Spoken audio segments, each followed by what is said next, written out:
भारतीय सिनेमा के इतिहास में एक ऐसी आवाज गुंजाई जिसने न केवल गीतों को अमर किया बल्कि करोड़ों लोगों की रूह को छुआ। मोहम्मद रफ़ी, एक ऐसा नाम जो संगीत का पर्याय बन गया।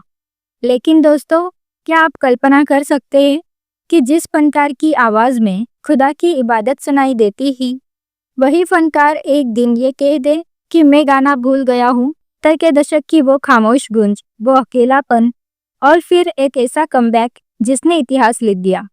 आज की इस वीडियो में हम पर्दे के पीछे की उस कश्मकश को जानेंगे जो शायद ही किसी किताब में इतनी गहराई से दर्ज हो। बात शुरू होती है 1944 से, जब नौशाद साहब ने एक नौजवान रफ़ी को मौका दिया।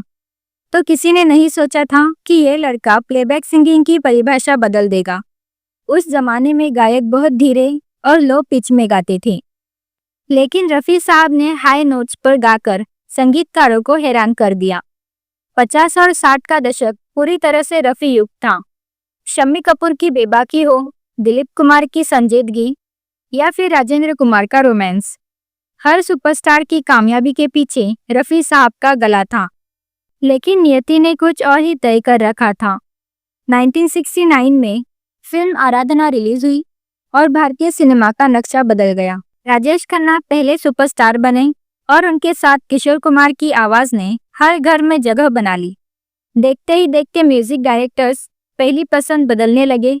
प्रोड्यूसर्स अब उन पुराने दिग्गजों के बजाय नए दौर की धुनें चाहते थे। इसी बीच रफ़ी साहब ने एक फैसला लिया जिसने उनके करियर पर बड़ा असर डाला। वो हज की यात्रा पर चले गए।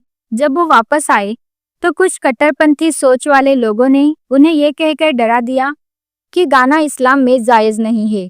इस बात ने रफ़ी साहब जैसे कोमल हृदय इंसान को भीतर तक हिला दिया और उन्होंने गायकी से दूरी बना ली। 70 के दशक के मध्य तक आते आते अफवाहें उड़ने लगी कि रफ़ी का दौर खत्म हो गया। ये बात रफ़ी साहब को गहरे डिप्रेशन की ओर ले जा रही थी। महेंद्र कपूर के बेटे रोहन कपूर ने एक इंटरव्यू में बताया था कि रफ़ी साहब अक्सर उदास होकर पूछते थे कि क्या मेरी आवाज़ में अब वो बात नहीं रही। इसी दौरान फिल्म अमर अकबर एंथनी की तैयारी चल रही थी।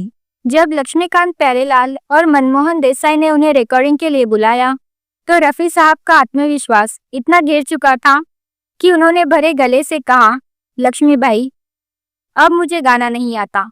मेरी आवाज़ शायद अब लोगों को पसंद नहीं आएगी। मुझे क्यों बुलाया है।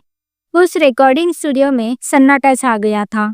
मनमोहन देसाई, जो उन्हें फरिश्ता मानते थे, उन्होंने रफ़ी साहब का हाथ पकड़ा और कहा, रफ़ी साहब, आपके बिना ये फिल्म पूरी नहीं होगी।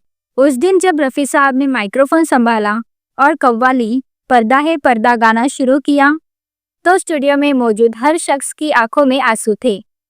वो रेंज, वो गहराई और वो रूहानियत। रफ़ी वापस आ चुके थे। इसके बाद लैला मजनू के गानों ने रिकॉर्ड तोड़ दिया। बर्बादे मोहब्बत, ये गाना गाकर उन्होंने साबित कर दिया कि दर्द को आवाज़ कैसी दी जाती है। 1977 में जब उन्हें क्या हुआ तेरा वादा के लिए नेशनल अवार्ड मिला तो उन लोगों के मुंह बंद हो गए जो कह रहे थे कि रफ़ी का ज़माना गया। अक्सर लोग तुलना करते हैं, लेकिन सच तो ये है कि 1970 से 80 के उस दशक में, जिसे किशोर कुमार का दशक कहा जाता है, रफ़ी साहब ने 1300 से अधिक गीत गाए। आज मौसम बड़ा बेईमान से लेकर हम किसी से कम नहीं के रॉकिंग गानों तक, उन्होंने हर स्टाइल में अपनी बादशाहत कायम रखी।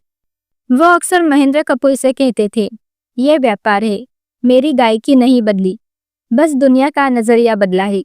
उन्होंने कभी किशोर दा के खिलाफ एक शब्द नहीं कहा, बल्कि दोनों के बीच हमेशा सम्मान रहा। दोस्तों, मोहम्मद रफ़ी सिर्फ एक आवाज़ नहीं थे, वो एक जज्बात थे।